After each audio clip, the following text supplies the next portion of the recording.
నమస్కారం.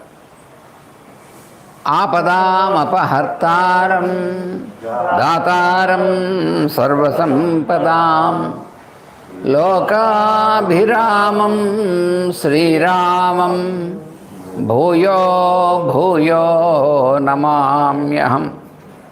హనుమానంజనా సూను వాయుపుత్రో మహాబలః రామేష్టః ఫల్గుణసఖః పింగాక్షో అమితవిక్రమः ఉదధిక్రమణశ్చైవ సీతాశోకవినాశకः లక్ష్మణప్రాణదాతా చ దశగ్రీవస్య దర్పः ద్వాదశైతాని నామాని కపీంద్రస్య మహాత్మనః స్వాపకాలే పఠేన్నిత్యం యాత్రాకాలే విశేషతః తస్య మృత్యుభయం నాస్తి సర్వత్ర విజయీ భవేత్. తస్య మృత్యుభయం నాస్తి సర్వత్ర విజయీ భవేత్. తస్య మృత్యుభయం నాస్తి సర్వత్ర విజయీ భవేత్. శ్రీరాఘవం దశరథాత్మజమప్రమేయం సీతాపతిం రఘుకులాన్వయరత్నదీపం ఆజానుబాహుమరవిందదళాయతాక్షం రామం నిశాచర వినాశకరం నమామి. రామాయ రామభద్రాయ రామచంద్రాయ వేధసే రఘునాథాయ నాథాయ సీతాయా పతయే నమః. నమోస్తు రామాయ సలక్ష్మణాయ దేవ్యై చ తస్యై జనకాత్మజాయై. నమోస్తు రుద్రేంద్రయమానిలేభ్యో నమోస్తు చంద్రార్కమరుద్గణేభ్యః. తదున్నసం పాండురదంతమవ్రణం శుచిస్మితం పద్మపలాశలోచనం ద్రక్ష్యేతదార్యావదనం కదాన్వహం ప్రసన్నతారాధిపతుల్యదర్శనం. కూజంతం రామ రామేతి మధురం మధురాక్షరం ఆరుహ్య కవితాశాఖాం వందే వాల్మీకికోకిలం. సర్వవేదార్థతత్వజ్ఞం వేదార్థప్రతిపాదకం పురాణసారసర్వజ్ఞం కృష్ణం వందే జగద్గురుం. ఓం అస్మద్గురుభ్యో నమః.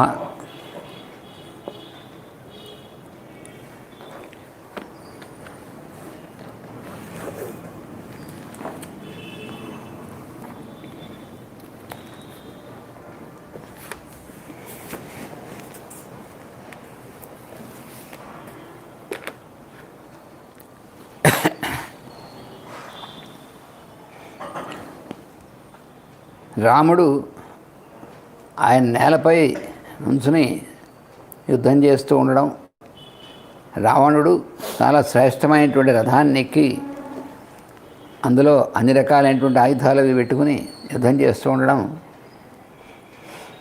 అది చూసినటువంటి దేవతలు గంధర్వులు వీళ్ళందరూ కూడా దేవరాజు అనేటువంటి ఇంద్రుడితో చెప్పారు, ఇది చాలా సమతౌల్యం లేదు ఇందులో, అందుకని రాముడికి నీ దివ్య రథాన్ని పంపించవలసింది అని. అప్పుడు తన సారథి అయినటువంటి మాతల్ని పిలిచి ఈ రథాన్ని తీసుకువెళ్ళి రాముణ్ణి ఆ రథంలో ఎక్కించి అప్పుడు రావణుడితో యుద్ధం చేయమని చెప్పు అని ఇంద్రుడు మాతలికి చెప్పాడు. అప్పుడు మాతలు వెంటనే ఆ ఇంద్రుడి యొక్క రథాన్ని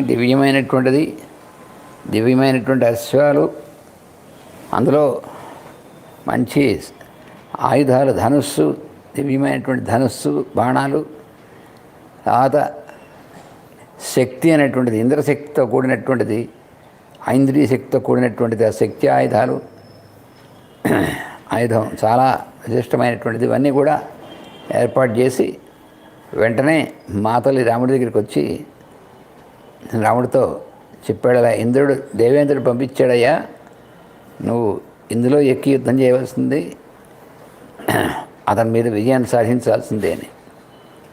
అప్పుడు రాముడు చాలా భక్తిభావంతో ఆ రథానికి పరిక్రమ చేసి, రథానికి అభివాదం చేసి పంపించినటువంటి ఇంద్రుడిని కూడా అంతే ఆయన మరి పంపించాడంటే గౌరవం అంతా అయిందే కదా. అందుకని అప్పుడు రథంలోకి అధిరోహించాడనమాట.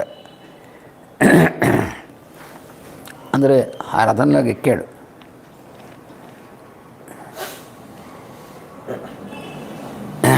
ఇత్యుక్త సంపరిక్రమ్య రథం తం అభివాద్య చ ఆరురోహ తదా రామో లోకాన్ లక్ష్మ్యా విరాజయన్. ఆ రథాన్ని అధిరోహించాడంటే ఎక్కాడు. ఆ రథానికి ముందు ప్రదక్షిణం చేసి నమస్కరించి ఆ రథాన్ని ఎక్కాడు. అప్పుడు ఆ దివ్యమైనటువంటి రథం, దాంట్లో ఆయన ఎక్కినటువంటిది, దాంతో పైగా రాముడు కదా ఎక్కింది, అందువలన ఇంకా ప్రకాశమానమైనటువంటి విధంగా ఉంది. అప్పుడు లోకాలన్నింటినీ కూడా ప్రకాశింపచేసేటువంటిదిగా ఉంది.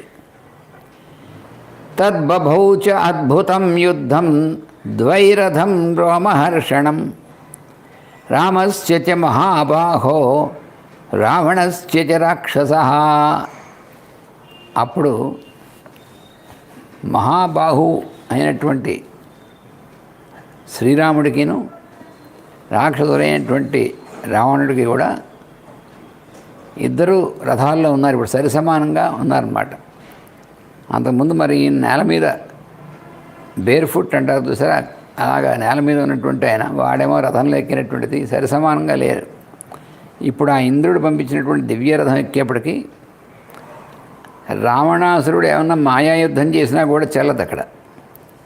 ఎందుకంటే వాడు ఆ రావణుడి యొక్క రథం ఆకాశంలోకి ఎగురుతే మాతలిది కూడా ఆ రథం కూడా ఎగురుతుంది. అందుకని రావణుడి యొక్క రథాన్ని బట్టి ఈ రథం ఎలా కావాలో అలా ఆ రథాన్ని ప్రచోదనం చేయగలడు మాతలి ఇంద్రుడి యొక్క సారథి. ఎందుకంటే దివ్యలోకాల నుంచి వచ్చినటువంటిది. ఆ విధంగా వాళ్ళిద్దరూ కూడా వాళ్ళు ఒకరిని ఒకరు చాలా అద్భుతమైనటువంటి విధంగా వాళ్ళు యుద్ధం చేయడం మొదలెట్టారు. స గాంధర్వేణ గాంధర్వం దైవం దైవేన రాఘవ అస్త్రం రాక్షసరాజస్య జఘాన పరమాస్త్రవిత్. రాఘవ రాముడు పరమాస్త్రవిత్ అంటే అస్త్రముని ప్రయోగించడంలో బాగా తెలిసినటువంటి వాడు. అస్త్రాలని ప్రయోగించడం, ఉపసంహరించడం, ఎప్పుడు ఏ అస్త్రాలను వాడాలనేటువంటిది అవన్నీ కూడా బాగా తెలిసినటువంటి వాడు. అందుకని పరమాస్త్రవిత్. అస్త్రవిత్ అంటే అస్త్రాలు తెలిసినవాడు. పరమ అనేటువంటిది కూడా ఎందుకు వేసాడంటే దాని యొక్క పరం కూడా తెలిసినటువంటి వాడు.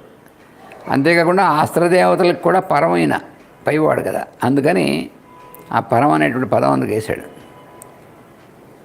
అలా చేసి ఈ రాక్షసరాజు అయినటువంటి రావణుడు గాంధర్వాస్త్రం వేస్తే రాముడు కూడా గాంధర్వాస్త్రం వేసి దాన్ని ఉపశమింపజేశాడు. వాడు ఇంకా దేవతాస్త్రం, దైవాస్త్రం వేస్తే దైవాస్త్రం అనేటువంటి దాంతోనే ఆ అస్త్రాన్ని ఉపశమింపజేశాడు. ఇలాగా వాడు వేసినటువంటి ప్రతి అస్త్రాన్ని కూడా రాముడు నిరుపయోగం అయిపోయేట్టుగా చేస్తున్నాడు అన్నమాట. అస్త్రంతు పరమం ఘోరం రాక్షసం రాక్షసాధిప ససర్జ పరమ క్రుద్ధ పునరేవ నిశాచర. నిశాచరుడు అయినటువంటి వాడు వాడు మళ్ళా పునరేవ అంటే మళ్ళా కూడా వాడు పరమక్రుద్ధ, చాలా కోపం వచ్చిన వాడికి.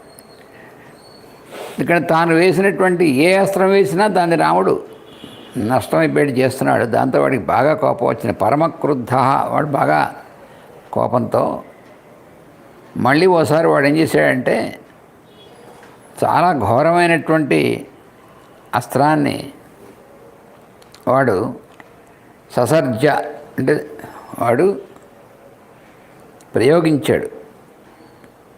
అది ఏం అస్త్రం అంటే రాక్షసాస్త్రం. ఆ అస్త్రం పేరు రాక్షసాస్త్రం. అది బీభత్సం చేసేస్తుంది అన్నమాట అస్త్రం అలాంటిది. దాంతో ఏమైందంటే తే రావణ ధనుర్ముక్త శరా కాంచనభూషణా అభ్యవర్తంత కాకుత్సం సర్పా భూత్వా మహావిషా. ఆ రాక్షస అస్త్రం ప్రయోగం చేసి దాంతో వాడు బాణాలు వరసన వేస్తున్నాడు. ఆ బాణాలన్నీ కూడాను కాంచనభూషణా అంటే బంగారంతో అలంకరింపబడినటువంటివి అవన్నీ కూడా. ఇప్పుడు ఈ అస్త్ర ప్రభావం దాంతో పనిచేస్తోంది.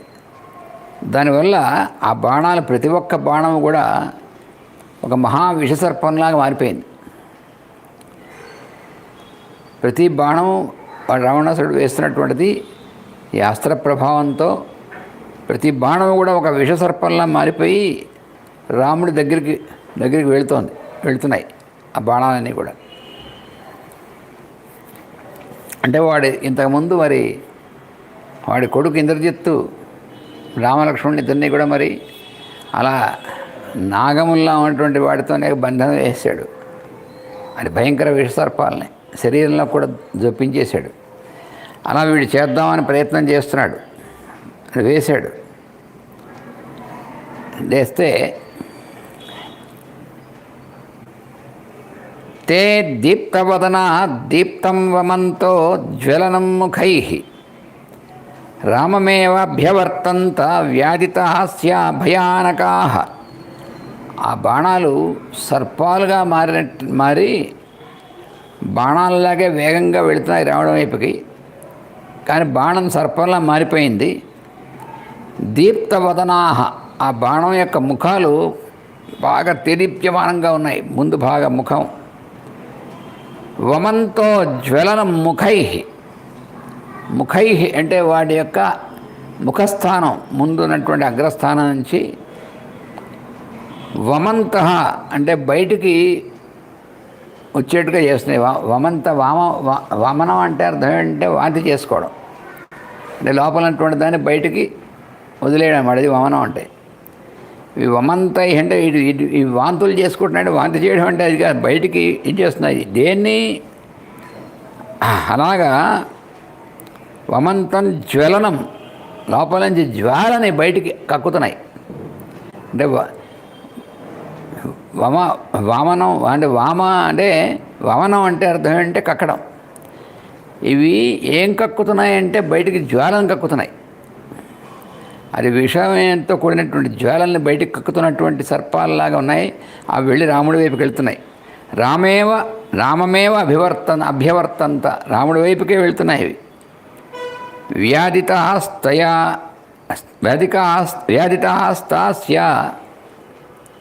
భయానకా, వ్యాధితాస్య భయానకా. ఆ విధంగా దాంతో అవన్నీ కూడా రాముడి మీదకి వెళ్ళడం మొదలెట్టాయి. భయంకరమైనటువంటి విధంగా ఆ జ్వాలని కక్కుతూ ఉన్నాయి.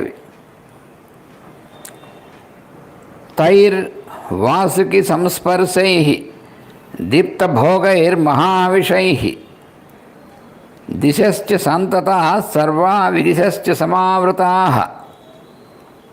అవి వ్యాపించడం మొదలెట్టాయి. దిక్కులన్నీ కూడా అన్ని వైపుల నుంచి వ్యాపించి రావడం మొదలెట్టాయి.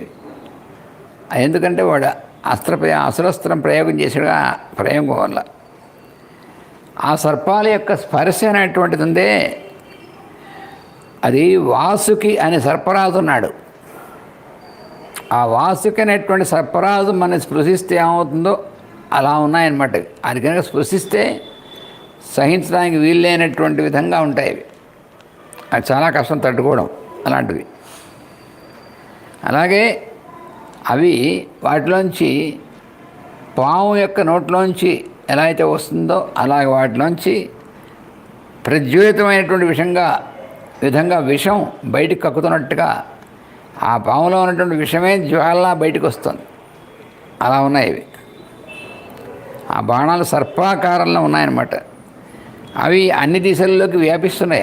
అప్పుడు ఏమవుతుందంటే అన్ని వైపుల నుంచి సర్పాలు వచ్చి మీద పడుతున్నట్టుగా ఆ అస్త్రం యొక్క ప్రభావం వల్ల వాడు వేసినటువంటి బాణాలని సర్పాకారంలో మారిపోయి అన్ని వైపుల నుంచి అన్ని దిక్కుల నుంచి రావడం మీకు ఇలాగ కమ్ముకు వస్తున్నాయన్నమాట. విషం అనేటువంటి అగ్నితో అక్కుతున్నటువంటివి.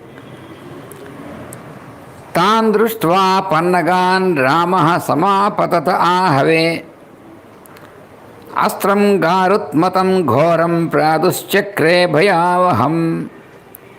అలా తన మీదకి సర్పాలై భయంకరమైనటువంటి విషంతో కూడినటువంటి అగ్నిని బయటికి వమనం చేస్తూ తన మీదకి సంహరించడానికి వస్తున్నటువంటి వాటిని చూశాడు. అన్ని దిక్కుల నుంచి వస్తున్నాయి, అసంఖ్యాకములైనటువంటి వస్తున్నాయి. అప్పుడు రాముడు వెంటనే ఏం చేశాడంటే, ఆయనేం భయపడ్డగా ఆయన వెంటనే ఏం చేశాడంటే గారుడాస్త్రం ప్రయోగించాడు. గరుడాస్త్రం కూడా చాలా భయంకరమైనటువంటి అస్త్రం, చాలా తీవ్రమైనటువంటిది. అటువంటి గరుత్మంతుడిని ఆయన ఆవాహన చేసి గారుడాస్త్రం ప్రయోగించాడు. అస్త్రం గారుత్మతం ఘోరం ప్రాదుశ్చక్రే భయావహం. తే రాఘవ ధనుర్ముక్త రుక్మపుంఖా శిఖిప్రభా సుపర్ణా కాంచనా భూత్వా విచేరు సర్వశత్రవ. అవి ఆ అస్త్ర ప్రభావం, ఆ అస్త్ర శక్తితో రాముడు వదిలినటువంటి బాణాలన్నీ కూడా అవి గరుత్మంతుడిలాగా ఆకారంలో తయారై కాంచనం అంటే బంగారు రంగులో అవి మెరిసిపోతూ గరుత్మంతుడి యొక్క ఆకారంలోకి వచ్చి అవి ఎలా అయితే సర్పాల ఆకారంలో మారేవి గరుత్మంతుడి ఆకారంలో మారి అన్ని దిక్కుల నుంచి అవి ఎలా వస్తున్నాయో అన్ని దిక్కులకి ఇవి గరుత్మంతుడిలాగా వెళ్ళాయి వాటి వైపుకి. గరుత్మంతుడు వెళ్తే సర్పాలు ఎక్కడ ఉంటాయి? అలా అన్ని దిక్కులు తిరగడం మొదలెట్టాయి. తే తాన్ సర్వాన్ శరాన్ జఘ్ను సర్పరూపాన్ మహాజవాన్. వేగవంతంగా రాముడి వైపుకి దూసుకొస్తున్నటువంటి సర్పాకారమైనటువంటి బాణాలన్నింటినీ కూడా ఈ గరుత్మంతుడి యొక్క దీంతో వెళ్ళినటువంటి బాణాలు ఆ బాణాలని జఘ్ను నాశనం చేసేసాయి. జఘాన అంటే నాశనం చేసిందనమాట. సుపర్ణ రూప రామస్య విశిఖా కామరూపిణ. బాగా అగ్నిజ్వారాల్లో ఉన్నటువంటి బాణాలు రాముడి దగ్గర నుంచి వెళ్ళినటువంటివి కామరూపాలు. ఏ రూపంగా ఉంటే ఆ రూపంలో మారిపోగలవు.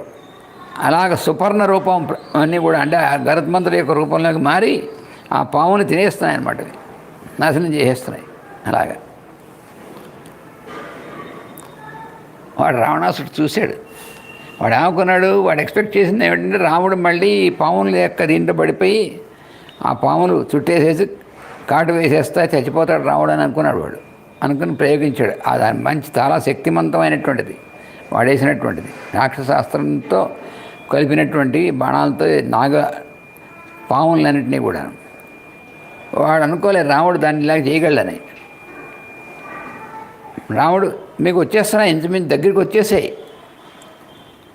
ఒక్క క్షణంలో రాముడు మళ్ళీ గరుడాస్త్రం వేసేప్పటికీ అవి మొత్తం నిష్ఫలం అయిపోయాయి. వాడు వేసింది అస్త్రం కాస్త మొత్తం ఎందుకు బయటకు రాకుండా పోయింది. ఆ బాణాలన్నీ కూడా వాడు వేసినవన్నీ ఎందుకు బయటకు రాకుండా పోయాయి. గరుత్మంతుడు లాంటి బాణాలండి వాటిని నష్టం చేసేసాయి. వాడికి చూశాడు వాడు. అస్త్రే ప్రతిహతే క్రుద్ధో రావణో రాక్షసాధిప. తాను ప్రయోగించినటువంటి అస్త్రం కాస్త ప్రతిహతమైపోయింది, అంటే పని చేయకుండా ధ్వంసం అయిపోయింది. అది చూసి వాడు చాలా కోపం వచ్చింది వాడికి. వాడి కోపం అలా బీపీ పెరిగిపోతుంది వాడికి. పరమక్రుద్ధ అలా అలా అలా బారోమీటర్ పైకి వెళ్తున్నట్టుగా వెళ్ళిపోతుంది. వాడు రాముడు తేలిగ్గా చంపేయచ్చు అనుకున్నవాడు వాడు ఏం చేయలేకపోతున్నాడు. అప్పుడు వాడు ఏం చేశాడంటే అభ్యవర్షత్ తదా రామం ఘోరాభిశరవృష్టిభి ఈసారి వీడు అస్త్రమేం ప్రయోగించకుండా భయంకరమైనటువంటి బాణవర్షం కురిపించడం మొదలెట్టాడు రావణుడి మీద మళ్ళీను. అంటే రాముడు ఇలా తీసి బాణం వేయడానికి కూడా వీలు లేకుండా, చేయి కదిలించడానికి కూడా వీలు లేకుండా, సందు లేకుండా బాణాల్ని శరవర్షం. వాడు సిద్ధహస్తుడు, వాడు మహాధనుర్ధారి సిద్ధహస్తుడు. అందుకని అతి వేగంగా శరాలను రావణం మీద కొట్ట మొదలెట్టాడు. తతః శరసహస్రేణ రామం అక్లిష్టకారిణం అర్ధయిత్వా శరౌఘేణ మాతలిం ప్రత్యవిధ్యత. అలా రావణాసురుడు అప్పుడు ఏం చేశాడంటే వేల బాణాల్ని ప్రయోగిస్తూ అక్లిష్టకర్ముడైనటువంటి రాముడి మీదకి ప్రయోగించి వాటి ద్వారా ఆ రాముడిని అర్ధయిత్వ అంటే ఏమిటంటే రాముడికి పీడ బాధ కలిగించేట్టుగా వేశాడనమాట వాడు. శరౌఘేణ వాడు ఆ బాణ సమూహంతో ఏం చేశాడంటే సారథైనటువంటి మాతలిం ప్రత్యవిధ్యత, వాడు మాతలిని కూడా కొట్టాడు సారథిని. అంటే వాడు చచ్చిపోలే, ఎందుకంటే వాడు ఇంద్రుడి యొక్క నేనటువంటి వాడు అక్కడి నుంచి ఎందుకని వాడు అలా చచ్చిపోడు, కానీ వాడికి కూడా గాయమయ్యేట్టు కొట్టాడు మాతలికి కూడా.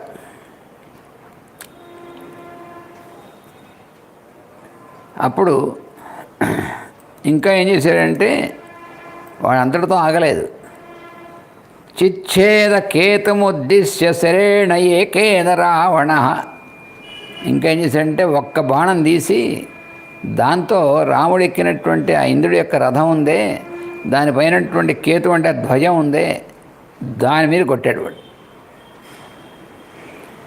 పాతయిత్వా రథోపస్థే రథాత్ కేతుం చ కాంచనం. ఆ విధంగా బంగారం యొక్క కిరణాలతో వెలిగిపోతున్నటువంటి ఆ పైనటువంటి ధ్వజాన్ని వాడు ఏం చేశాడంటే పాతయిత్వా పడేసేసాడు. రథోపస్థే రథం మీద ఉన్నటువంటి ఎగురుతున్నటువంటి దాన్ని కాస్త పడేశాడు. ఐంద్రానపి జఘాన అశ్వాన్ శరజాలేన రావణ. అంతటితో ఆగకుండా బాణాల్ని శరజాలం బాణ సమూహంతో అలా వేసేస్తూ ఇంద్రుడి యొక్క అశ్వాలని ఆ గుర్రాల్ని కూడా గాయపరిచాడు. అంత భయంకరంగా యుద్ధం చేస్తున్నాడు. ఏమిటిది అనుకుంటున్నారు అందరూ. అంతరిక్షణం అందరూ రాముడు యుద్ధం రావడం చూస్తున్నారు కదా. దేవతలు, గంధర్వులు, యక్షులు, కిన్నరులు, ఋషులు అందరూ ఆకాశం అంతా సందులే అందరూ కిక్కిరిస్తున్నారు. అంటే ఇండియా పాకిస్తాన్ మ్యాచ్ అప్పుడు అలాగా ఎవరు ఇదవుతారని వీడు వెత్కండతో ఉన్నారు. వాళ్ళు అక్కడ వస్తున్నారు. చూస్తే వీడి దుంపదగా వీడు పైన బాణాన్ని పైనటువంటి ధ్వజాన్ని పడగొట్టేశాడు, మాతల్ని గాయపరిచాడు, ఇంద్రుడి యొక్క అశ్వాన్ని గాయపరిచాడు. అంత భయంకరంగా వీడు అస్త్రాలను వేస్తే రాముడు ఆ అస్త్రాలన్నింటినీ కూడా ధ్వంసం చేసేస్తున్నాడు. వాటికి జవతలు ఇంకో అస్త్రం వేసి, అందుకని భయంకరమైనటువంటి బాణాలు వేసేస్తున్నాడు వాడు. దానివల్ల విషేదుర్దేవ గంధర్వ చారణా దానవై సహా, దేవతలు, గంధర్వులు, చారణులు, దానవులు వీళ్ళందరూ చూస్తున్నారు కదా. వాళ్ళందరూ కూడా విషేదు, వాళ్ళు విషాదం పొందేట. వాళ్ళు ఏమిటిది, రాముడు గెలవగలడా, వీడు ఇలా విజృంభించాడు వీడి దుంపదేగా అని వాళ్ళకి విషాదం కలిగింది. రామం ఆర్తం తదా దృష్ట్వా సిద్ధాశ్చ పరమ ఋషయః. ఆ సిద్ధులైనటువంటి ఋషులు కూడా చూస్తున్నారు. రాముడు వాడు వేసినటువంటి బాణాలతో పీడింపబడుతున్నాడే, అది చూశారు వాళ్ళు. వ్యధితాః వానరేంద్రాశ్చ బభూవు స విభీషణాః. ఇక్కడే ఆ పైనేమో వాళ్ళలా ఉన్నారు, కిందన వానరుల వీరులు, వానరుల సేనాపతులు అందరూ ఉన్నారు కదా. వానర సైన్యంలో సుగ్రీవుడు, హనుమంతుడు, తర్వాత మిగిలినటువంటి వాళ్ళు అంతా ఉన్నారు కదా.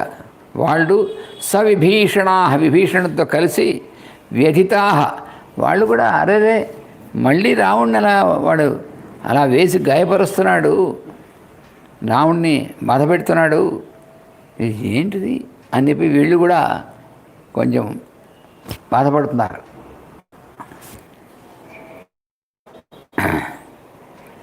వాళ్ళకు కూడా కొంచెం విషాదం కలుగుతుంది, వాళ్ళకు కూడా అరే ఏమిటిది అని.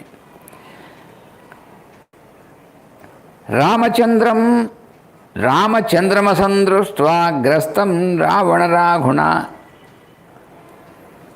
రాముడు అనేటువంటి చంద్రుడు రావణుడు అనేటువంటి రాహువు చేత ఇలా బాధపడుతున్నటువంటి చూస్తూ వాళ్ళు ప్రజాపత్యం చ నక్షత్రం రోహిణీం శశినః ప్రియాం సమాక్రమ్య బుధస్తస్థౌ ప్రజానాం అహితావహ. ఆ సమయంలో ఏమిటి రాముడికి ఇలాంటి పరిస్థితి ఎలా వచ్చింది అని వాళ్ళు చూస్తున్నారు. చూస్తే రాముడేమో చంద్రుడిలా ఉన్నాడు, వాడేమో రాహువులా ఉన్నాడు. రాహు గ్రహణం పట్టిన చంద్రుడిని గ్రహణ సమయంలో పట్టుకుంటాడు కదా, అలాగ రావణాసురుడు రాముడిని ఆ గ్రహణం పట్టినట్టుగా పడుతున్నాడు. వీడు చూస్తే అక్కడ పైన ఉన్నటువంటి దాంట్లో గ్రహ కక్ష్యల్లో బుధుడు వాడున్నాడే, ఆ బుధుడి యొక్క అధిదైవం ప్రజాపతి. అంటే మన నక్షత్రాలు అనేటువంటివి ఏవైతే ఉంటాయో ఆ నక్షత్రాలుకి ఆ గ్రహాలు, అంటే గ్రహాలు ఈ తారకలు, ఆ గ్రహాల యొక్క అధిదైవములు నక్షత్రాల యొక్క అధిదైవములు ఉంటారు ప్రతి గ్రహానికి కూడా. అంటే ఎలాగైతే అంటే మనకి ఇంత ముందు కూడా చెప్పుకున్నాం మనం, ఏంటంటే ఇది జాగ్రత్తగా మళ్ళీ గుర్తుపెట్టుకుంటూ ఉండాలి, చదువుకుంటూ ఉండాలి మనం. మన భూమి కూడా గ్రహమే, భూగ్రహం అంటారు. అలాగే ప్రతి గ్రహానికి కూడా మూడు లెవెల్స్ ఉంటాయి. కాన్షియస్నెస్ ప్రజ్ఞామయమైనటువంటి దాంట్లో 3 లెవెల్స్ ఉంటాయి. దాన్నే మనకు భాగవతంలో ఇచ్చారు. లోకంబులు, లోకస్థులు, లోకేశులు అని. లోకంబులు అంటే అది ఏ ప్లేన్ ఆఫ్ దీంట్లో ఉందో అవి ఆ ప్లేన్ అన్నమాట లోకం అంటే.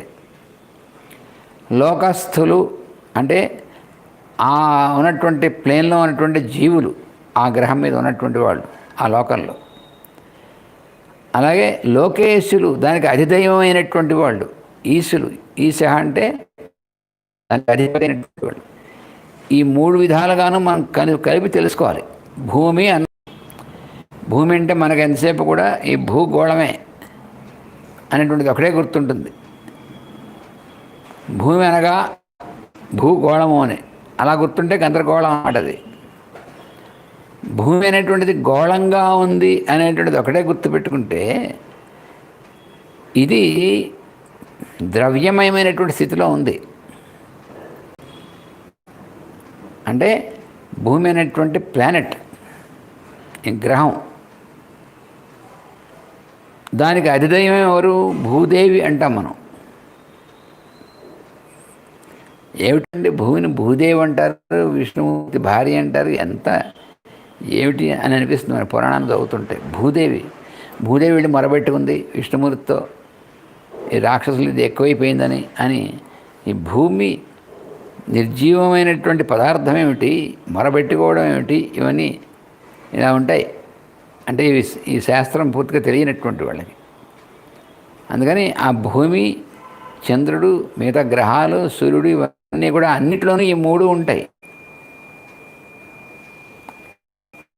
అంటే the matter of the planet, ఆ ప్లానెట్ ఆ గ్రహం దేంతో చేయబడిందో దాని యొక్క భూతత్వం అంటే పృథ్వీతత్వం, దాని మీద ఉన్నటువంటి జీవులు. అదేమిటండి జీవులు మిగతా గ్రహాల్లో ఎలా ఉంటారు అని కదా ఇప్పుడు వాదం అంతా కూడా. చంద్రుల్లో అసలు జీవులు ఎవరు ఉండరు, అంగారకుల్లో ఉంటారేమో చూద్దామని ప్రయత్నం. అంటే ఈ శాస్త్రజ్ఞులు ఎంతసేపటికి కూడా ఏ గ్రహంకి ఏ గ్రహం ఏ కక్షలో, ఏ ప్లేన్ ఆఫ్ కాన్షియస్నెస్ ఏ కక్షలో ఉంటుందో దాని మీద ఉన్నటువంటి జీవులు ఆ కక్షలో ఉంటారనేటువంటి కాన్సెప్ట్ ఇప్పటిదాకా ఈ సైంటిస్ట్కి రాలేదు. మనం భూమి మీద ఉన్నటువంటి దీని ప్రకారం దాన్ని ఆలోచిస్తారు. అందుకనే చంద్రుడి మీద ఎవరు జీవులు లేరు, జీవం లేదు చంద్రుడి మీద, నిర్జీవమైనటువంటిది. అలాగే మిగతా గ్రహాలు, అలాగే అంగారకుడు మహా వేడిగా ఉంటాడు కాబట్టి దాని మీద జీవులు ఉండరు. ఇక సూర్యుడు అయితే అసలు జీవులే ఉండరు, ఎందుకంటే వేడిగా అంత తీక్షణంగా ఉంటుంది కాబట్టి అని దాన్ని ఎలా అర్థం చేసుకోవాలనేటువంటి శాస్త్రంలో చెప్పినటువంటి శాస్త్రాలు ఉన్నాయి కదా, అవి మామూలుగా భౌతికమైనటువంటి తత్వం ప్రకారం చదువుకునే శాస్త్రాలుగా ఆది భౌతికమైనటువంటివి ఈ విద్యలన్నీ కూడా. మనకు అందుకనే తైత్తరీయోపనిషత్తులో పంచష్వధికరణేషు అధిలోకం అధివిద్యం అధిలోకం అధిజ్యోతిషం అధివిద్యం అధిప్రజం అధ్యాత్మం అని అధికరణములు 5 అధికరణములుగా ఇచ్చాడు. అంటే వేటిని దేనిలా ఎలా అర్థం చేసుకోవాలి అనేటువంటిది. ఎక్కడి నుంచి ప్రారంభించాడు? అధాధిలోకం, మనం ఉన్నటువంటి లోకం నుంచి ప్రారంభించాడు. పృథ్వీ పూర్వరూపం జౌరుత్తర రూపం, అలా చాలా మనకి ఏమి సందేహం లేకుండా వేదంలో ఇచ్చినటువంటిది. మనకి మాస్టర్గా తైత్రీయోపనిషత్తుని పూర్తిగా అందులో ఉన్నటువంటి 3 వర్షావల్లి, భృగువల్లి, ఆనందవల్లి అనేటువంటి 3ంటికి కూడా పూర్తిగా వివరణ ఇచ్చారు. మనకి గురు పూజల్లో ప్రతి గురు పూజల్లో కొన్ని వివరణ మొత్తం ఇచ్చారు. అది కనుక మనం వింటే అసలు ఈ సైన్స్ ఏమిటనేటువంటిది మనకు అర్థమవుతుంది. అందుకనే మనకి వేదంలో ఉపనిషత్తులో వాటిలో ఉన్నటువంటిది అన్నిటికీ మూలమైనటువంటిది, ఈ సృష్టికి మూలమైనటువంటి శాస్త్రం అంతా కూడా సైన్స్ అంతా ఇవ్వబడినటువంటిది. దాని క్రమం, దాని వ్యవహారం అంతా కూడా అది ఒక్కసారైనా మనం చదువుకోవాలి. మనం చదువుకుంటే అర్థం కావాలంటే మాస్టర్ గారు లాంటి వాళ్ళు ఆయన ఇచ్చినటువంటి వివరణ వింటే మనం కొన్నిసార్లు మనకి కనెక్ట్ అయిపోతుంది. అందుకని ఇక్కడ ఆ గ్రహాన్ని యందు కూడా ఉన్నటువంటి ఏ స్థితిలో ఏ కక్షలో ఉన్నాయో దాంతో ఆ గ్రహం మీద ఉన్నటువంటి జీవులు ఉంటారు అనేటువంటిది బేసిక్ కాన్సెప్ట్ తెలియాలి ఇప్పుడున్నటువంటి శాస్త్రజ్ఞుడు. అది తెలిసి తప్ప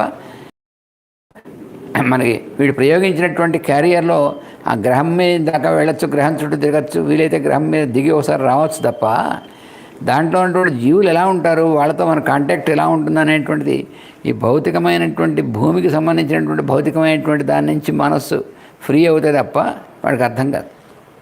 అలా అవ్వాలంటే ఆ శాస్త్రం తెలియాలి. ఆ శాస్త్రం తెలియాలంటే అలాంటి పరమ గురువుల్ని ఆశ్రయించి వాళ్ళ యొక్క అనుగ్రహంతో అది చదువుకోవాలి. ఇవి మనకు గ్రంథ రూపంలో కూడా ఇచ్చారు. మేడం బ్లెవెట్స్కీ గారు ఇచ్చినటువంటిది బ్రహ్మవిద్యని అంతనే కూడా ఈ కాస్మాలజీ ఇవన్నీ, కాస్మోజెనసిస్ ఇవన్నీ కూడా ఆవిడిచ్చింది సీక్రెట్ డాక్టర్లో. తర్వాత వచ్చినటువంటి యాలిస్ బెయిలీ ద్వారా అదే గురువు పరమ గురువులు యాలిస్ బెయిలీ ద్వారా కూడా 24 గ్రంథాల్లో ఇచ్చారు. అందులో ఇవన్నీ మొత్తం వివరింపబడి ఉన్నాయి. తర్వాత మాస్టర్ ఈకే గారు వచ్చిన తర్వాత దాన్ని ఇంకా మనకి భాగవతం, వేదం వీటన్నిటితో కూడా అనుసంధానం చేసి ఇవన్నీ కూడా మనకి స్పష్టంగా మనకు అర్థమయ్యేటువంటి భాషలో, పామర భాషలో ఇచ్చారు, పామరులకు అర్థమయ్యేట్టుగా ఇచ్చారు.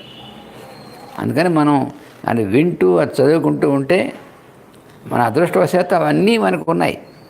అవన్నీ అందరికీ ఎవరికి కావాలంటే వాళ్ళకి అందుబాటులో ఉండేట్టుగా అవి ఇవ్వబడ్డాయి. అందరూ ఎక్కడ భూమి మీద ఎక్కడున్న వాళ్ళైనా సరే దాన్ని వినొచ్చు, చదువుకోవచ్చు. అంత సులువైనటువంటి విధంగా మన దగ్గరే తీసుకొచ్చి ఇవ్వబడినటువంటిది. అందుకని ఇక్కడ చెప్తున్నటువంటిది ఈ రోహిణి ఇవన్నీ శ్లోకంలో చెప్తున్నటువంటిది ఉందే ఆ ఖగోళ శాస్త్రానికి సంబంధించినటువంటి విషయాన్ని చెప్తున్నారు అన్నమాట. అందుకని ప్రజాపత్యం చ నక్షత్రం రోహిణీం శశిన ప్రియాం. శశిన అంటే చంద్రుడికి ప్రియాం ఇష్టమైనటువంటిది గ్రహ నక్షత్రం. మనకి రాసుల్లో రెండోదైనటువంటి వృషభ రాశిలో ఉంటుంది రోహిణి నక్షత్రం. అందుకని చంద్రుడికి ఆ రోహిణి నక్షత్రం మీకు వచ్చే వృషభ రాశిలోకి వచ్చేప్పటికీ వచ్చే స్థానం, అందులో రోహిణి నక్షత్రానికి వచ్చే పరమ వచ్చే స్థానం అంటారు. అలాగా ఆ రోహిణి నక్షత్రాన్ని ఏం చేశాడంటే బుధుడు సమాక్రమ్య తస్థౌ, వాడు ఏం చేశాడు, అక్కడ ఆక్రమించి అక్కడ స్థితి పొందేట బుధుడప్పుడు, ఇది జరుగుతున్నప్పుడు. దానివల్ల ఏమవుతుంది, అక్కడ అలా ఉంటే ఏమవుతుంది, బుధుడు అలా ఆక్రమిస్తే అంటే ప్రజానాం అహితావహ, జనానికి హితము కానటువంటిది సంప్రాప్తం అవుతుంది. అంటే జనానికి ఏది హితమో అది కాకుండా దాని వ్యతిరేకమైనటువంటి విధంగా ఫలితం ఉంటుందన్నమాట. ఆ స్థానంలో బుధుడు అప్పుడు వచ్చి అలా ఉన్నట్టయితే సధూమ పరివృత్త ఊర్మి ప్రజ్వలన్నివసాగర ఉత్పపాత తదా క్రుద్ధ స్పృశన్నివ దివాకరం. దాని యొక్క అలా ఉండడం అనేటువంటి దాని యొక్క ఫలం అక్కడ ఏం జరుగుతుందంటే, దాని ప్రభావం వల్ల సముద్రం యొక్క నీరు, సముద్రం ఎలా ఉందంటే సముద్రం జ్వలించినట్టుగా ఉందట. సధూమ పరివృత్త ఊర్మి ప్రజ్వలన్నివ సాగర, సాగర సముద్రం ప్రజ్వలన్నివ, ఎలాగా, సధూమ పరివృత్త ఊర్మి అంటే అలలు, ఆ అలలు ధూమం అంటే పొగతో, సధూమ పరివృత్త, ఆ అలలన్నీ కూడా చుట్టూ ఒక దట్టమైనటువంటి పొగ దీనిలాగా అలుముకున్నటువంటి విధంగా ఉన్నటువంటి దాంతో ప్రజ్వలన్నివ, వెలిగిపోతున్నట్టుగా, వెలిగిపోతుందా అన్నట్టుగా ఉన్నట్టు సముద్రం. ఉత్పపాత తథా క్రుద్ధ స్పృశన్నివ దివాకరం, అలాగే ఆ పైకి ఆ అంతా కూడా వ్యాపించడం మొదలెట్టింది. దీని నుంచి వచ్చినటువంటి ఆ ధూమం లాంటిది వస్తే దాంతో అది వెళ్ళి సూర్యుని తాకుతుందేమో అన్నట్టుగా అంత పైకి వెళ్తుంది సముద్రం నుంచి. శస్త్రవర్ణ సుపురుషో శస్త్రవర్ణ సుపురుషో మందరస్మిర్దివాకర. సూర్యుడి యొక్క కిరణాలు ఏమైపోయాయంటే మందగిస్తాయి. దానివల్ల మందరశ్మి అంటే, రశ్మి అంటే ఆ యొక్క వెలుగు కిరణాలు, అవి మందమైపోయాయి. బాగా తీక్ష్ణంగా ఉండేటువంటి సూర్యుడి యొక్క కిరణాలు కాస్త మందమైపోయినట్టుగా అయిపోయాయి. ఎందుకని మందరశ్మి. అలాగా ఎలాగంటే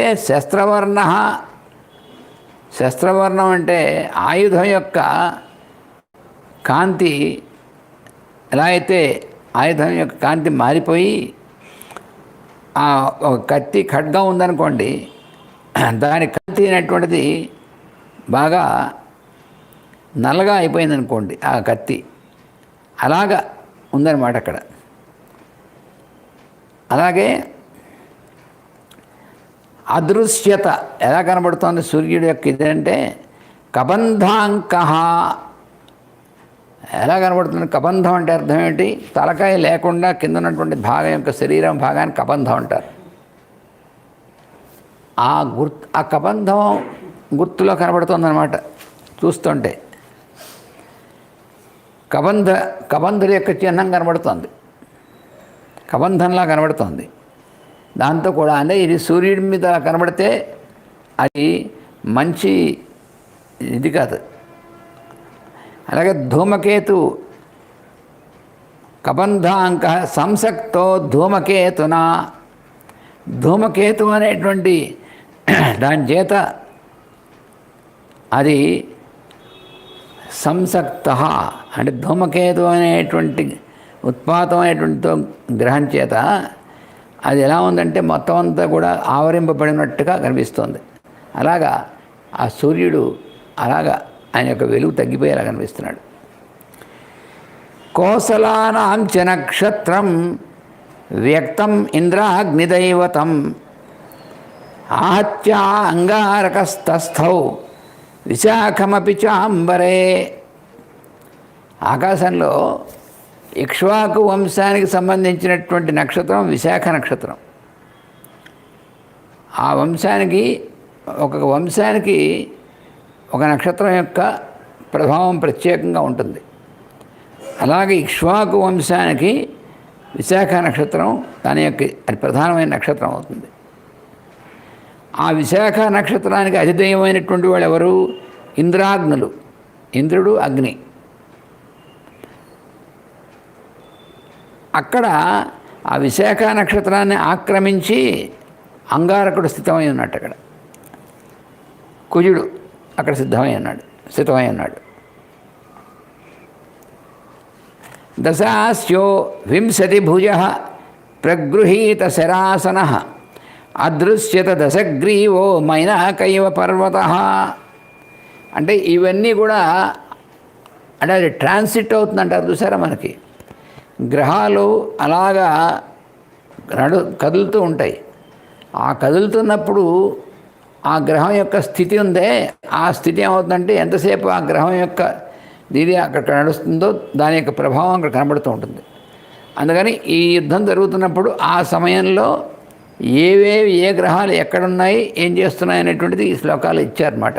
అందుకని ఈ శ్లోకం చదువుకుంటుంటే మనకి ఏమిటో గందరగోళం ఏం లేదు. ఇది ఖగోళ శాస్త్రము కాదు, జ్యోతిష్ శాస్త్రం, రెండింటినీ కూడా దాని ప్రకారం ఇచ్చినటువంటిది అనమాట ఇది. అందువల్ల ఇక్కడ ఆ ప్రభావం వల్ల వీడున్నాడే దశాస్య అంటే 10 తలకాయల వాడు. కాబట్టి వింశతి భుజ, 10 తలకాయలు ఉంటే 20 చేతులు ఉంటాయి. వింశతి భుజ, వింశతి అంటే 20, వింశతి భుజ అంటే 20 చేతులు ఉన్నటువంటి భుజాలు ఉన్నటువంటి వాడు. వాడు ఏం చేశాడు? ప్రగృహీత శరాసన. వాడు బాణాలు అన్నింటిని, బాణాల యొక్క ఇది ధనుస్సుని చేతిలో ధనుస్సు పట్టుకున్నాడు, బాణాలు పట్టుకున్నాడు. వాడు ఎలా ఉన్నాడు చూడడానికంటే అదృశ్యత దశగ్రీవ. ఆ 10 తలకాయలు అనేటువంటి రావణుడు ఎలా కనబడుతున్నాడంటే మైనాకైవ పర్వత, మైనాక పర్వతంలా కనబడుతున్నాడు. వాడు పర్వతంలా కనబడుతున్నాడు అక్కడ, మైనాకుడిలాగా. ఈ మైనాకుడు అని ఎందుకు చెప్తున్నారు ఇక్కడ అంటే, హనుమంతుడు సముద్రం దాటుతున్నప్పుడు ఉన్నటువంటి మైనాకుడు ఇలా పైకి లేచాడు. అలాగా వీడు రాముడికి ఎదురకుండా మైనాకుడిలాగా నిలబడ్డాడనమాట. ఆ గ్రహాల యొక్క దుష్ట ప్రభావం వాడు, దానివల్ల వీడు దుష్టుడు కదా. అవేమో దుష్టగ్రహాలు అక్కడ చేస్తున్నటువంటివి. అంటే అంగారకుడు దుష్టగ్రహం అంటారు. బుధుడు కొన్ని సందర్భాల్లో పక్కనటువంటి దాన్ని బట్టి వాడు దుష్టగ్రహంగా పనిచేస్తాడు. అంటే స్వతహాగా తనని దుష్టమే మంచిదే అనేటువంటి బుధుడికి ఉండదు. అందుకని బుధుడు నపుంసగ్రహం అంటారు. అంటే ఇవన్నీ జ్యోతిష్ శాస్త్రంలో ఉన్నటువంటి విషయాలు అన్నమాట ఇవి. అందుకని ఇక్కడ రాక్షసుడైనటువంటి వీడు ఆ మైనాకుడిలా పర్వతంలా ఉన్నట్టు వీడు. నిరస్యమానో రామస్తు దశగ్రీవేణ రక్షస నా శక్నోదభిసంధాతుం సాయకాంద్రణమూర్ధని. దానివల్ల ఏమైందంటే ఇప్పుడు రావణాసురుడు వాడికి 20 చేతులు ఉన్నాయి కదా. ఇది తమాషా అయినటువంటి విషయం.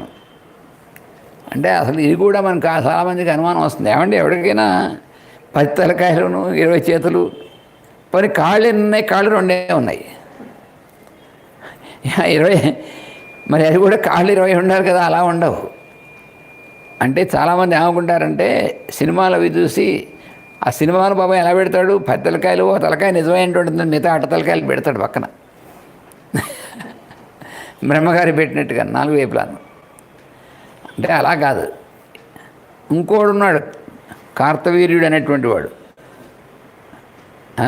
అలాగే ఇంకో బాణాసురుడు అనేటువంటి వాడు ఉన్నాడు. ఆ బాణాసురుడు అనేటువంటి వాడు శివుడి యొక్క బలంతో వరంతో వాడికి 1000 బాహువులు వస్తాయి. ఆ కార్తవీర్యుడికి అంతే. అంటే 1000 చేతులు. అసలు ఎవరన్నా భౌతికమైనటువంటి చేతులు 1000 ఉంటే అసలు వాడి చేతులే ఇరుక్కుపోయి ఉంటాయి. ఎలా కలుగుతాయి అసలు? Common sense. మరి ఏమిటిది అంటే అర్థం, మామూలుగానే ఉంటాడు కానీ వాడు ఎవడి మీదకైనా యుద్ధం అనేటువంటిది చేయాల్సి వచ్చినప్పుడు వాడికి ఆ వరబలం వల్ల ఆ 1000 చేతులు అవి భౌతిక రూపంలో ఉన్నట్టు కనిపిస్తాయి అన్నమాట. అవి ఏంటంటే యాస్ట్రల్ ప్లేన్లో శక్తిమయమైనటువంటి కక్షలో ఉండేటువంటివి భౌతికంగా మనకు కనిపిస్తాయి. అవతల వాడికి ఎదురుగుండా ఉన్నటువంటి వాడికి అమ్మ బాబోయ్ వీడికి 1000 చేతులు వచ్చేసాయని కనిపిస్తాయి, 10 తలకాయలు ఉన్నట్టు కనిపిస్తాయి. వాడి ముందు గుండెకి తెచ్చిపోతాడు. ఇక్కడ రాముడు లక్ష్మణుడు కాబట్టి వీళ్ళు హనుమంతుడు వాళ్ళకి భయపడరు. కానీ మామూలు మనలాంటి వాళ్ళు ఎదురుగున్నవాడు 10 తలకాయలతోనో 20 చేతులతో కనిపిస్తే మనం అట్లా ఉంటాం, ముందు మన గుండెకి చచ్చిపోతాం. అందుకని అలాగా ఎప్పుడూ 10 తలకాయలు, ఎప్పుడు 20 చేతులు, లేకపోతే వాడికి ఎప్పుడు 1000 బాహువులు అలా ఎప్పుడు వాడితో ఉండవు. అవి ఏమవుతాయంటే అటువంటి సందర్భాల్లో బయటికి వ్యక్తం అవుతాయి. అదే అక్కడ జరిగేటువంటిది. అంటే ఇది సరిగ్గా అర్థం చేసుకోకపోతే మనం ఎలా ఉంటాం, వాడికి 1000 సినిమాలు చూపించాలనుకోండి, వాడు బాణాసురుణ్ణి 1000 చేతులు చూపించాలంటే వస్తాడు వాడికి ఉన్నటువంటి 2 చేతుల కింద. అంత గ్రాఫిక్స్ ఇప్పుడు వచ్చాయి కాబట్టి చూపించగలరు. కానీ అందుకని ఈ గ్రాఫిక్స్ అక్కర్లేదు, ఇది విషయం తెలిస్తే మనకు అర్థమవుతుంది అది. అది అందుకని వీడు ఏం చేస్తున్నట్టంటే, వీడు రాముణ్ణి ఎలాంటి సిచ్యువేషన్లో పెట్టాడంటే, అప్పుడు అసలు బాణం ఆ శరాన్ని తీసి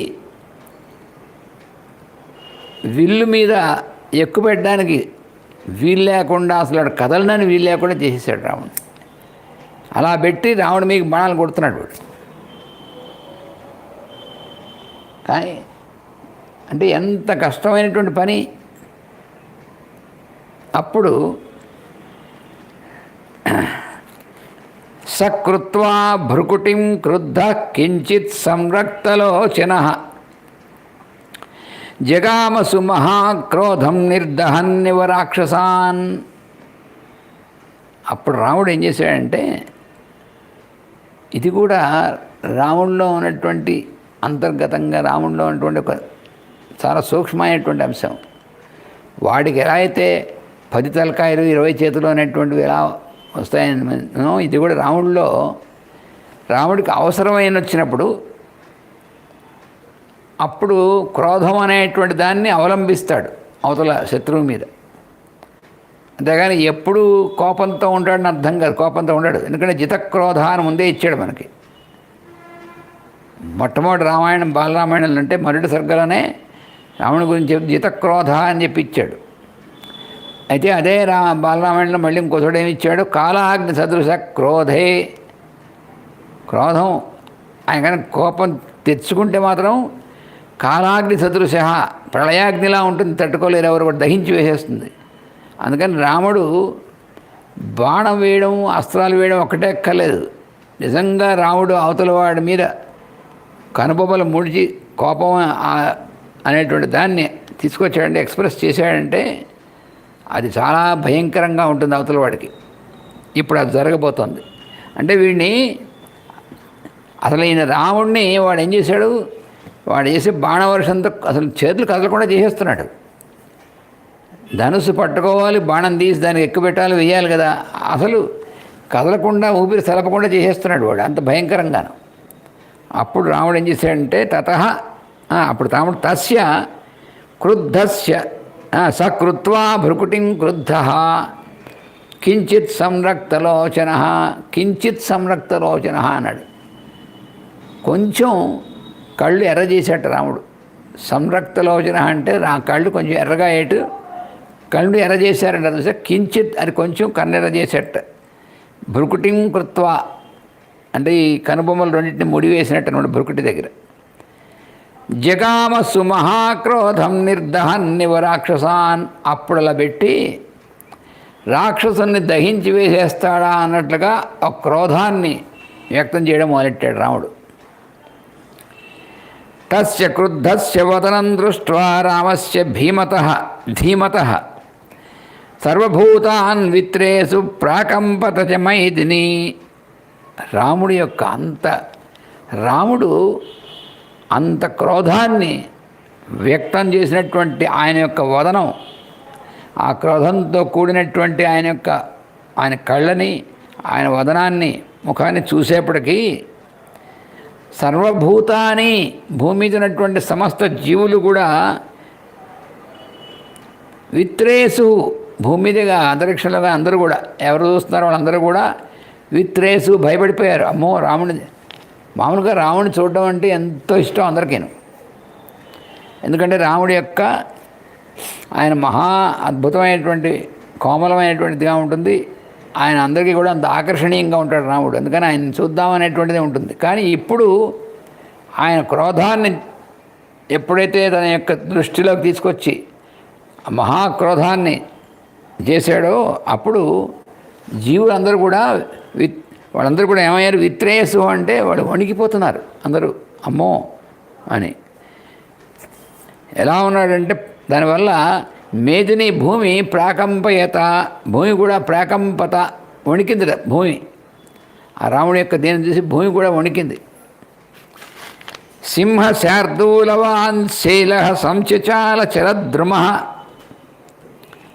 ఆ పర్వతాలు ఉన్నాయే, అక్కడ ఉన్నటువంటి పర్వతాలు విను, దాని మీద ఉన్నటువంటివి సింహాలు శార్దూలాలు ఇవన్నీ కూడా పర్వతం మీద అరణ్యంలో ఉంటాయి, పెద్ద పెద్ద చెట్లు ఉంటాయి. అవి ఏమయ్యేటంటే అవన్నీ కూడా సింహ శార్దూలవాన్, ఈ సింహాలు శార్దూలం అంటే పెద్ద పుల్లు, వాటితో ఉన్నటువంటి ఈ పర్వతం ఒక్కసారి చచాల వణికిపోయింది. అక్కడ ఉన్నటువంటి పర్వతాలు, దాని మీద ఉన్నటువంటి చెట్లు కూడా ఇలా ఊగిపోయాయి. పర్వతం ఎప్పుడైతే వణికిపోతుందో చెట్లన్నీ కూడా ఊగిపోతాయి. రాముడి యొక్క కోపం యొక్క తీవ్రతకి భూమి కంపించింది, పర్వతాలు కూడా వణికిపోయాయి, దాని మీద ఉన్నటువంటి చెట్లు కూడా ఊగిపోయాయి. బభూవచాపి క్షుభిత సముద్ర సరితాంపతి. సరితాంపతి సముద్ర అంటే నదుల యొక్క భర్త అయినటువంటి వాడు, పతి నాథుడైనటువంటి వాడు ఎవరు? సముద్రుడు. ఆయన క్షుబ్ధ క్షోభించిపోయాడు, క్షుభిత క్షోభించాడు అంటే అల్లకల్లోలం అయిపోయిన సముద్రం అంతా. దేనికి? రాముడి యొక్క మొహంలో వచ్చినటువంటి ఆ క్రోధానికి. అందుకనే ఏమన్నాడు మొట్టమొదటిలోనే కాలాగ్ని సదృశ క్రోధే అని, అది మనం గుర్తుపెట్టుకోవాలి. నిజంగా రాముడు కోపం చూపించాడా? ప్రళయాగ్నిలాగా ఉంటుంది, మామూలుగా ఉండదు రాముడి కోపం. ఎందుకంటే రాక్షసులు దహించిపోతారనమాట. అంటే ఈయన బాణం అస్త్రాలు వేయకపోయినప్పటికి కూడా ఈయన యొక్క క్రోధం అనేటువంటి దాంతోనే అవతల వాళ్ళు దహించిపోతారు శత్రువులు. అంతటి కాలాగ్ని సదృశమైనటువంటి కోపం ఆయన ప్రదర్శించగలడు. అంతేగాని సహజంగా కోపంతో ఉండడం మనలాగా కోపం గుణంగా మన కోపంలా ఉండదు. ఎందుకని? జితక్రోధ అంటే వాల్మీకి రాముడిని గురించి చెప్పినటువంటి ప్రతి పదము ఉంది చూసారా, వాటిని మర్చిపోకూడదు మనం. జితక్రోధ అంటే క్రోధం అనేటువంటి దాన్ని ఆయన వంశంలో ఆయన అంటే ఆయన వశంలో క్రోధం ఉంటుంది, క్రోధం వశంలో మనం ఉంటాం. మనం అయితే మనకు సర్వన కోపం వస్తుంది అనుకోండి, దాని యొక్క వశంలో మనం ఉంటాం. చేతిలో ఉంది విసిరేస్తాం, లేకపోతే పళ్ళు పట్టుబడి కొరికేస్తాం, లేకపోతే వాడిని ఏమైనా తిడతాం, కొడతాం, బీభత్సం చేసేస్తాం. ఎందుకని? కోపం యొక్క వశంలో మనం ఉంటాం. కానీ అక్కడ ఆయన వశంలో కోపం ఉంటుంది. కోపాన్ని కూడా ఆయుధంలాగా, కోపాన్ని కూడా మనకు. అందుకని లలితా సహస్రనామంలో అమ్మవారిని గురించి చెప్తూ క్రోధాకార అంకుశోజ్వల, క్రోధము అనేటువంటి అంకుశంతో ఉజ్వలంగా ఉన్నటువంటిది అమ్మవారు. అంటే అవసరమైతే రాక్షసమైనటువంటి శక్తుల్ని నాశనం చేయడానికి ఆవిడ యొక్క అంకుశం అంటే వాటిని కంట్రోల్ చేసేటువంటిది వాడిని. అదేమిటి? క్రోధాకార, క్రోధం అనేటువంటి దాంతో. అందుకని వాళ్ళ వశంలో క్రోధం అనేటువంటి లక్షణం ఉంటుంది. అందుకని క్రోధం అన్నటువంటి దానికి వశమైపోరు మనలాగా. అది రాముడి యొక్క. అందుకని అటువంటి రాముడి యొక్క క్రోధం ఎలా ఉంటుంది? కాలాగ్నిలా ఉంటుంది. అందుకని సముద్రం కూడా అల్లకల్లలో అయిపోయింది. అదే ఇక్కడ చెప్తున్నటువంటిది. ఖరాశ్చ ఖర నిర్ఘోష గగనే పరుషా ఘనా ఔత్పాదికాశ్చ నర్దంత సమంతాత్ పరిచక్రమో. ఆకాశంలో ఉన్నటువంటి ఆకాశంలో ఉత్పాతాలు జరుగుతున్నటువంటి దాన్ని సూచించేట్టుగా ఆ గాడిదలు ప్రచండంగా గర్జిస్తున్నట్టుగా అరుస్తున్నాయటవి.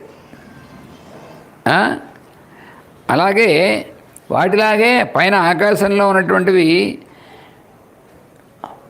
అవి కూడా గర్జిస్తున్నాయి. ఏమిటి? మేఘాలు. ఆ మేఘాలు కూడా భయంకరమైనటువంటి గర్జన చేస్తున్నాయి. అక్కడ అన్ని చుట్టూ కూడా అంతా కూడా తిరుగుతున్నాయి గర్జన చేస్తూ. రామం దృష్ట్వా సుసంక్రుద్ధం ఉత్పాతాంశ్చైవ దారుణాన్ తత్రేషు సర్వభూతాని రావణస్య అభవద్భయం. రాముడి యొక్క అత్యంతమైనటువంటి ఈ కోపాన్ని, దాని కారణంగా ఈ దారుణమైనటువంటి ఉత్పాతాలన్నీ కూడా ప్రారంభమయ్యే చూస్తే ప్రాణులందరూ వణికిపోతున్నారు భయంతో. అమ్మో, ఏంటి ప్రళయంగానే వచ్చిందా అనుకోకుండా, ప్రళయకాలం వచ్చిందా అన్నట్టుగా ఉంది అక్కడ.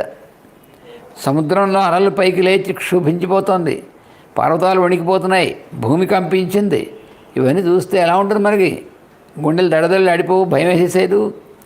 అందుకని సర్వభూతాన్ని సమస్త జీవులు తిత్రేసు, త్రాస అంటే భయం పొందారు వాళ్ళందరూ కూడా చూసి.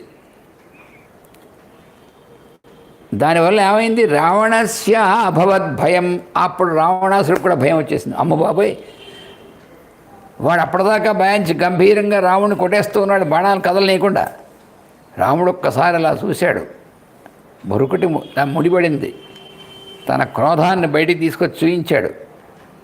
అది చూస్తే రాముడి యొక్క మొహం చూసేప్పటికి రావణాసుడికి కూడా వణికిపోతున్నాడు వాడు. ఈ ఉత్పాతాలు ఒక పక్కన ఉన్నాయి, భూమి కంపిస్తోంది, ఇవన్నీ వాడికి కూడా దడ పుట్టింది, వాడికి భయం వేసింది. వాడికి విమానస్థా తదా దేవా గంధర్వాశ్చ మహోరగా ఋషిదానవదైత్యాశ్చ గరుత్మంతశ్చ ఖేచరా దదృశుస్తే తదా యుద్ధం లోక సంవర్త సంస్థితం నానాగ్రహ రణైర్భీమై శూరయో సంప్రయుధ్యతో.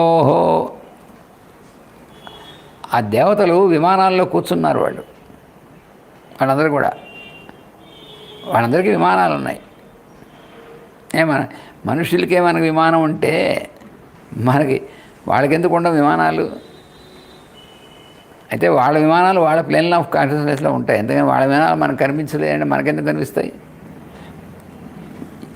అలాగా వాళ్ళందరూ కూడా విమానస్థా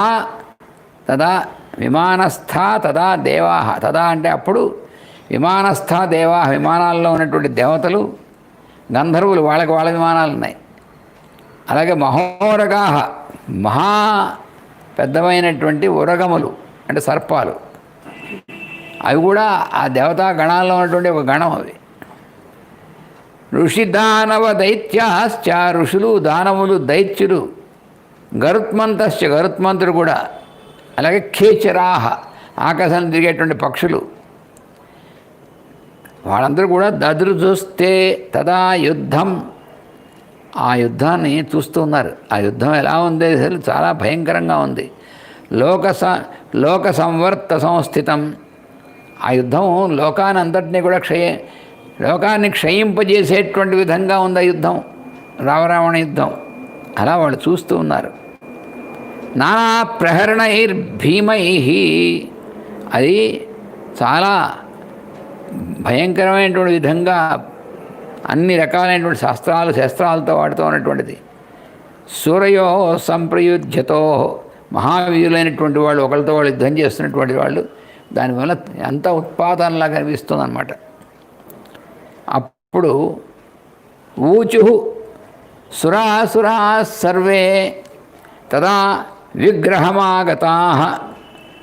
ఆ సురులు అంటే దేవతలు, అసురులు, వాళ్ళందరూ కూడా ఏం చేశారంటే, వాళ్ళందరూ భక్తి ప్రేక్షమాణ మహాయుద్ధం వాక్యం భక్త్యా ప్రహృష్టవత్. వాళ్ళు జరుగుతున్నటువంటి మహాయుద్ధాన్ని వాళ్ళు చూసి వాళ్ళందరూ కూడా వాళ్ళు సంతోషంగా ప్రహృష్టవత్, వాళ్ళ సంతోషంతో వాళ్ళు వాక్యం వాళ్ళు పలుకుతున్నారన్నమాట. వాళ్ళందరూ కూడా వాళ్ళు దేవతలు పలుకుతున్నారు, రాక్షసులు పలుకుతున్నారు. వాళ్ళు ఏమయ్యారంటే, వాళ్ళేం పలుకుతున్నారు, వీళ్ళేం పలుకుతున్నారంటే, దశగ్రీవం జయేత్యాహు అసురా సమవస్థితా. అక్కడ ఉన్నటువంటి అసురులందరూ కూడాను రావణాసుడికి జయమవుగాక అని వాళ్ళు అంటున్నారు. వాడికి సపోర్టింగ్గా మాట్లాడుతున్నారు అన్నమాట. దశగ్రీవం జయ ఇత్యాహు, దశగ్రీవుడికి విజయం కలుగ్గాక అని ఆహు అంటున్నారు అన్నమాట వాళ్ళు. అక్కడ ఉన్నట్టు సమవస్థిత, అక్కడ ఉన్నటువంటి చేరినటువంటి వాళ్ళందరూ. దేవతలు దేవతలు ఏమంటారంటే రామం అధ ఊచు తే త్వయం జయేతి తే త్వం జయేత్ పునః పునః. రాముడితో అంటున్నారు, ఓ రామ నీకు జయమవుగాక, నీకు జయమవుగాక. మాటిమాటికి పునః పునః అంటే మాటిమాటికి రామం ఊచుహు రాముడితో అంటున్నారు అనమాట. నీకు జయమవుగాక, నీకు జయమవుగాక అని దేవతలందరూ కూడా రాముడితో అంటున్నారు. వాళ్ళేమో రాక్షసులేమో రావణాసుడికి జయం కలగాలని వాళ్ళు అంటున్నారు అనమాట. ఏతస్మిన్ అంతరే క్రోధాత్ రాఘవస్య చ రావణః ప్రహర్తు కామో దుష్టాత్మా స్పృశన్ ప్రహరణం మహత్.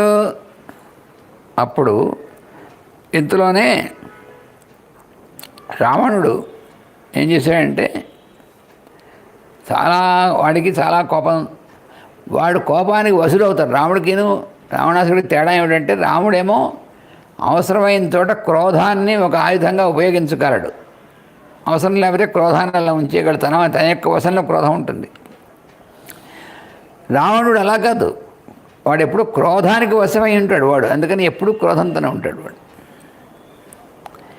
ఏతస్మిన్ అంతరే అంటే ఈ లోపల, ఇంతట్లో అంటాను చూసారా, అదనమాట. క్రోధాత్ క్రోధంతో రావణుడు ప్రహర్తు కామో రాఘవస్య రావణ్ణి కొట్టాలి అనేటువంటి ఉద్దేశ్యంతో దుష్టాత్మ స్పృశన్ ప్రహరణం మహత్ చాలా పెద్ద భయంకరమైనటువంటి ఆయుధాన్ని చేతిలో తీసుకున్నాడు రాముడిని కొట్టడానికి. అటువంటి పెద్ద భయంకరమైనటువంటి ఆయుధంతో ఇక రాముడిని కొట్టాలి అనేటువంటి ఉద్దేశం వచ్చింది వాడికి. వజ్రసారం మహానాదం సర్వశత్రునిబర్హణం శైలశృంగనిభై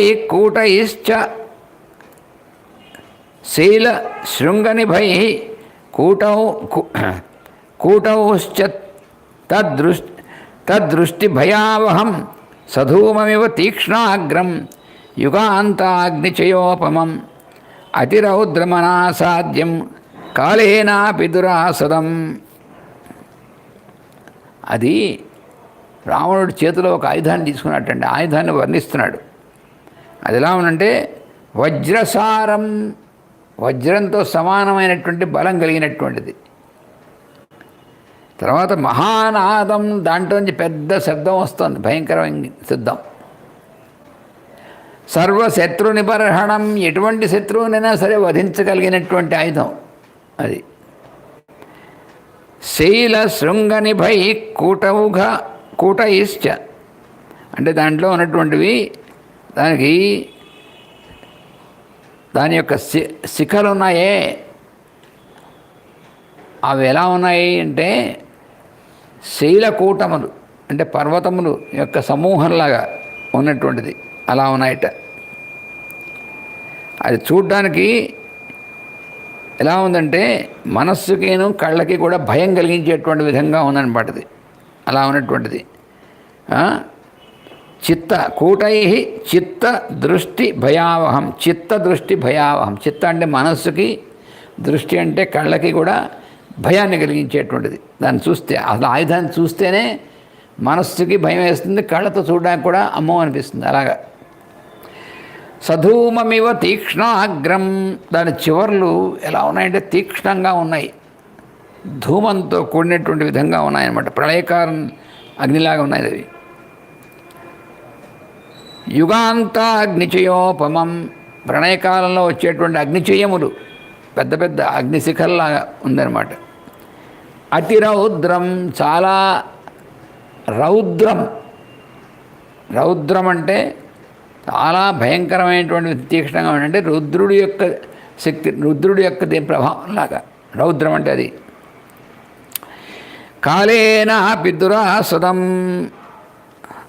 దాన్ని ఎవరు కూడా ఏమీ చేయలేరు, యముడు కూడా దాన్ని ఏం చేయలేడు, అంత భయంకరమైనటువంటిది. ఏమిటది ఆ తీసుకున్నటువంటిది? అది ఏమిటో ఏం చేస్తాడో రేపు చూస్తాం. స్వస్తి ప్రజాభ్యః పరిపాలయంతాం న్యాయ్యేన మార్గేణ మహీం మహీషాః గోబ్రాహ్మణేభ్యः శుభమస్తు నిత్యం లోకాః సమస్తాః సుఖినో భవంతు లోకాః సమస్తాః సుఖినో భవంతు లోకాః సమస్తాః సుఖినో భవంతు ఓం శాంతి శాంతి శాంతి వాసుదేవ వాసుదేవ వాసుదేవ